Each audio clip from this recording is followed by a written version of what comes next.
Welcome back, guys. We are continuing on with these Mechabellum 1v1 replays, and we have another giant specialist play that I'm going for.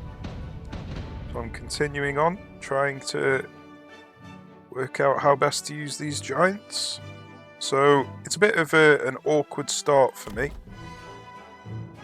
I very rarely go for fangs or stormcallers, so I only chose this because it was giant specialists, and that is what I want to play at the moment.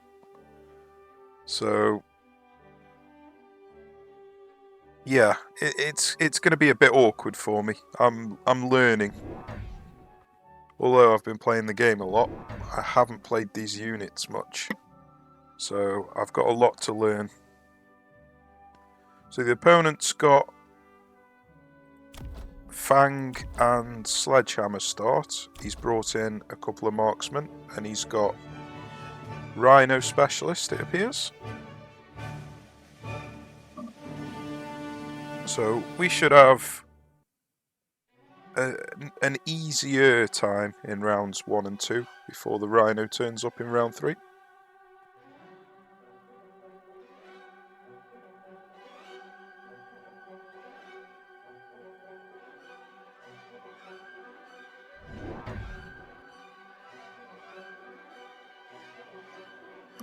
So I decided to go for a marksman for some reason.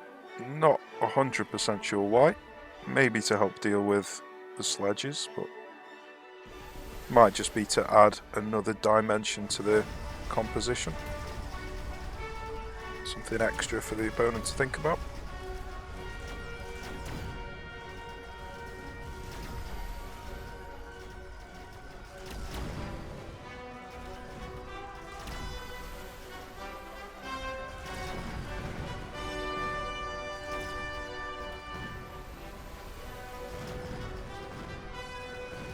The Stormcallers are doing a pretty decent job because the opponent's gone for all slow units. Not sure who's going to win this round though.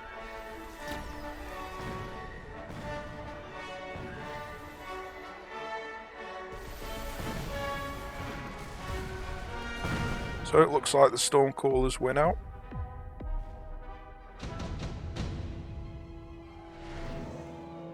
And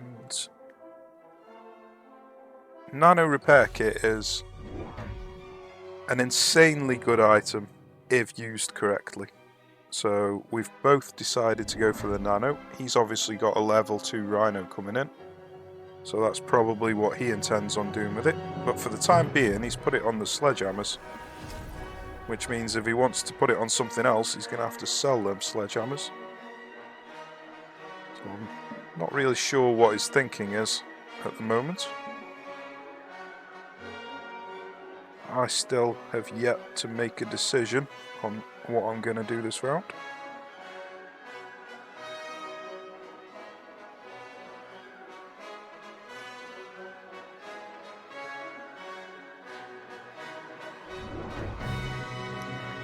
So I've decided to go for crawlers. Now it looks like I'm going for a crawler flank because they've got no units in the back here. So I'm going to be able to get to the towers unless they put something back there.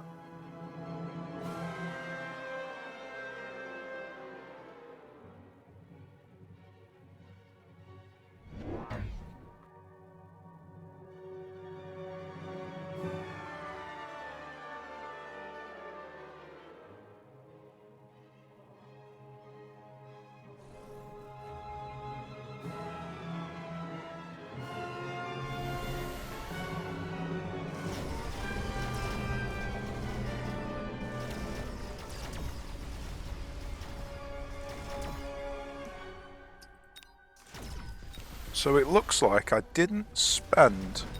Oh, I've put a marksman back there. But it looks like I didn't spend much of my supply that turn.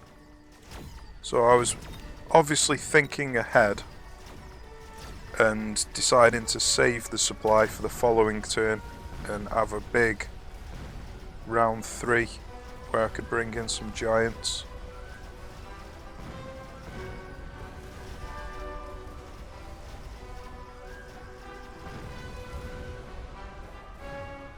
Then again, I did spend 350, and yeah, so I did spend all of my supply, sorry, my bad.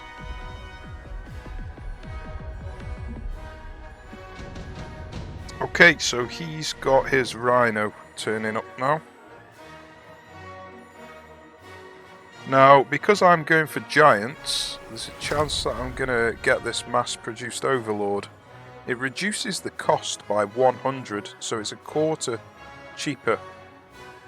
It does reduce the range, the attack, and the HP, but for 3/4 of the price, it adds a new dimension to the game, which is going to be something that the opponent's going to have to think about how to counter. But for the time being, I've decided to go for the fortress, because that's what I wanted to put the nano repair kit on.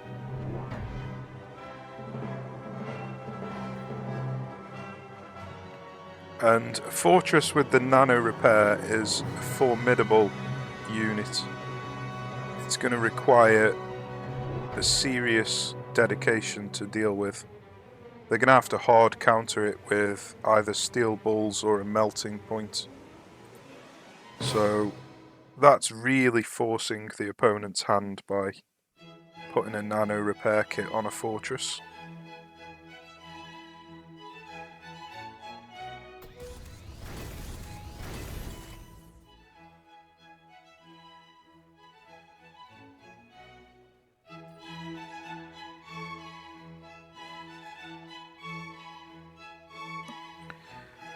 So it looks like the only thing that I've done apart from buy the fortress is put a fang on this flank, just to protect from any crawlers that decide to flank potentially. And as you can see with this fortress, it's just repairing basically all of the damage that's being dealt to it. And so I've got all of these units shooting at it, which means that they're not killing any of my other units. So the fortress is just a pure tank at the moment. And he's also dealing really well with the enemy sledgehammers. So he's going to have to bring something into hard counter this now. He's got no choice. So I've forced his hand, basically. It's more than likely he did not or would not want to have brought in steel balls or a melting point. So just by bringing in this one unit, it's messing up the opponent's battle plan. So he's gone for intelligent marksman. He's obviously wanting to level up his snipers. Am I going to go for extended range fortress? Or am I going to go for speed specialist? Speed specialist is what I decided to go on. Extended range fortress would have reduced its HP. And at the moment, his job is HP. That is what he is there for, absorbing damage. So I obviously didn't want the range at the expense of reducing his health. But he's a level 2 fortress now. So he's got double the amount of health. He's going to be even harder to deal with. And it's looking like the opponent has decided to try and take it out with Stormcallers and not a melting point or a steel ball. Now, that is not enough. One level 1 Stormcaller is not going to do the damage required to take out this fortress.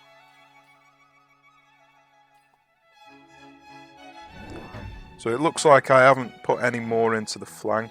That's obviously just there as a distraction. I've brought some fangs to protect mine, and I've put range on the fangs. Because they're a slow unit, the range ability does help them quite significantly. Oh, I have brought in an arc light down at the back there. So I am still trying to make the flanks work.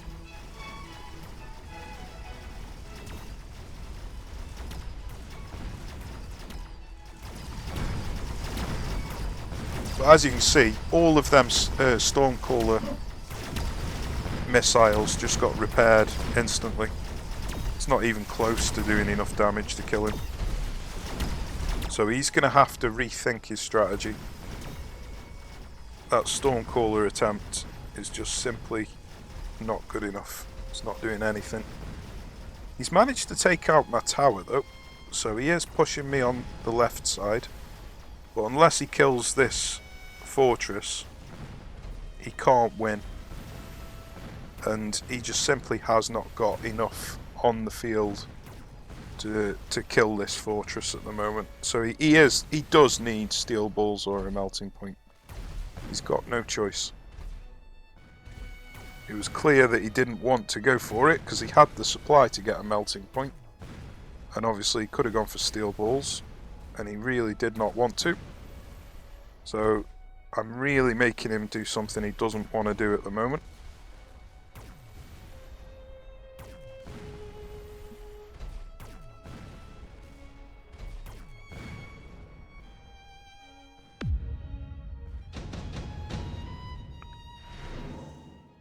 Okay, what have we got next? He might orbital javelin me.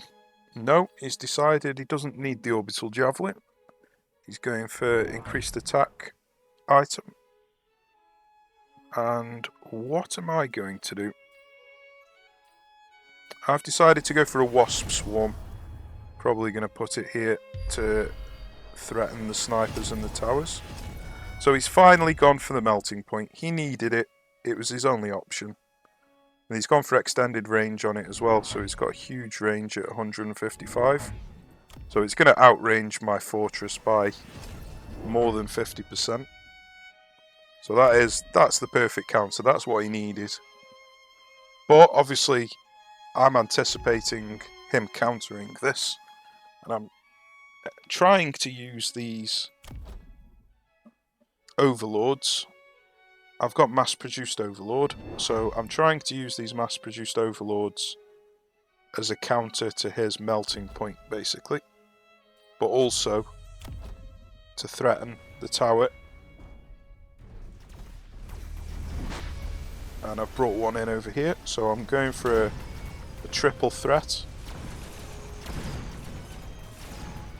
And the fortress got killed pretty much instantly by this melting point. That is the job of the melting point. It just annihilates anything it looks at, basically, no matter the size of the target. So, now I need to decide, how am I going to go about stopping this melting point from killing me?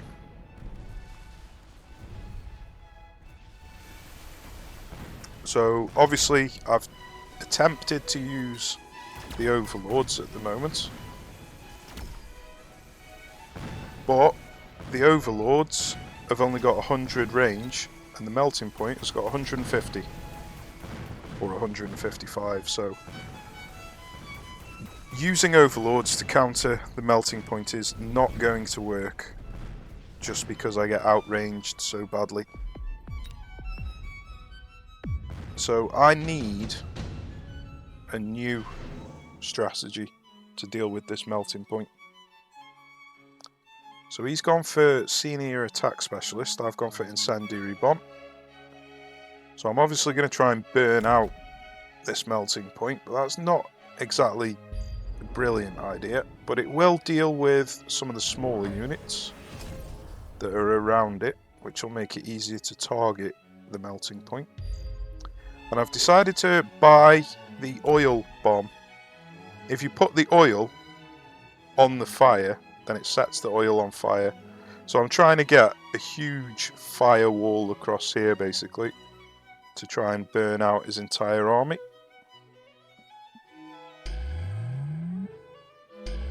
But sadly, he shielded up. So this is not going to work, unfortunately.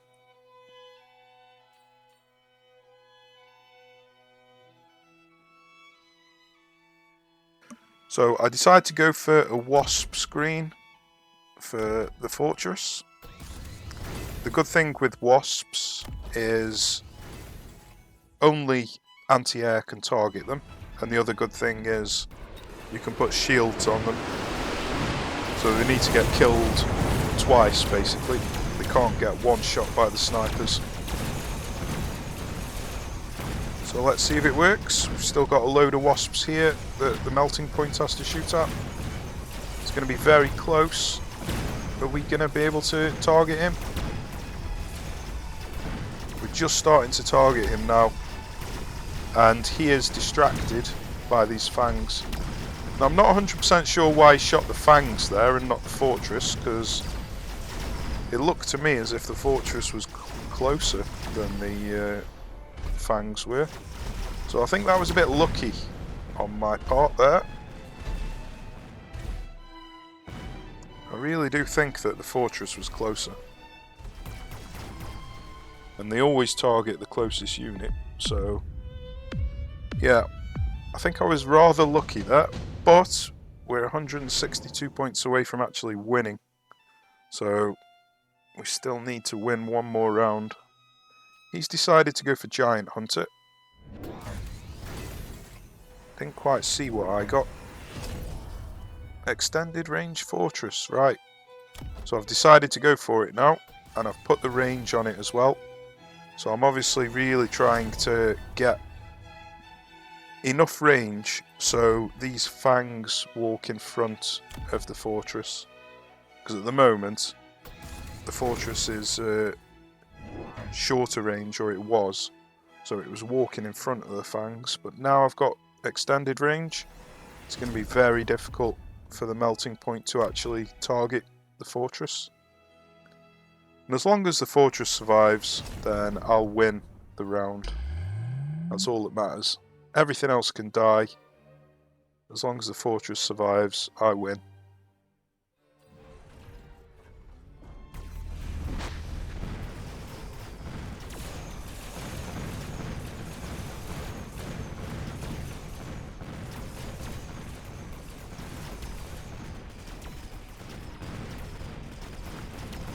So the overlords are doing a great job at distracting these mustangs. But this is tense. We're in a 1v1 shootout, and the fortress manages to 1v1 the melting point.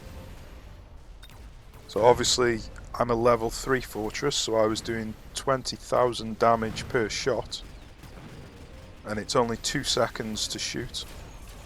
So 20,000 damage every 2 seconds was enough to be able to take him out.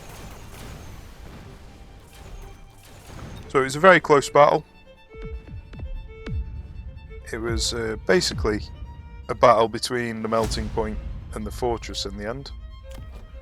Now, if he had have gone for this energy absorption, where he sucks out the HP from the target, then he might have survived this 1v1 with the fortress. It's hard to say, really.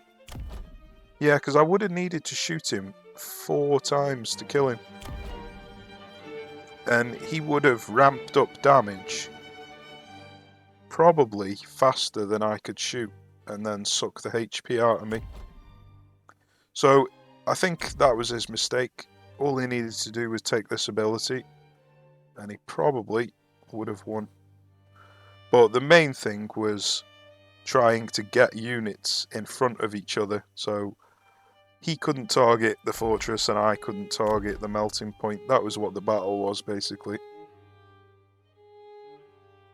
But yeah, entertaining battle. I think I did well forcing his hand, making him do something he did not want to do. I think the mass-produced overlords performed quite well as well.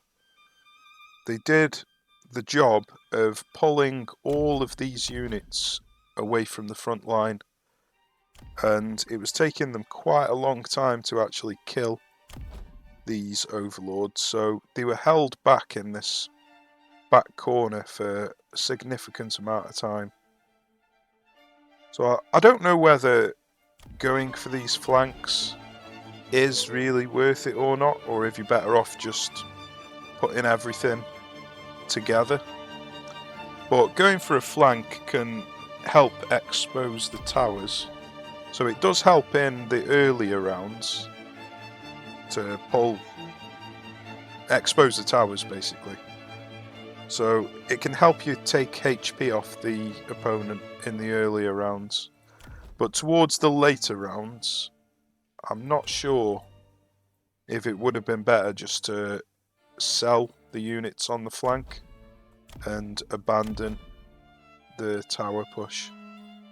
So that's not really something that I've made my mind up on what the best way forward is. But it was a good battle nonetheless. Very tense. There was like 1 second between who's going to kill who out of these two in that final round. So yeah, join me in the next one and we shall see what that one holds. Cheers for watching, take care guys, I'll see you soon.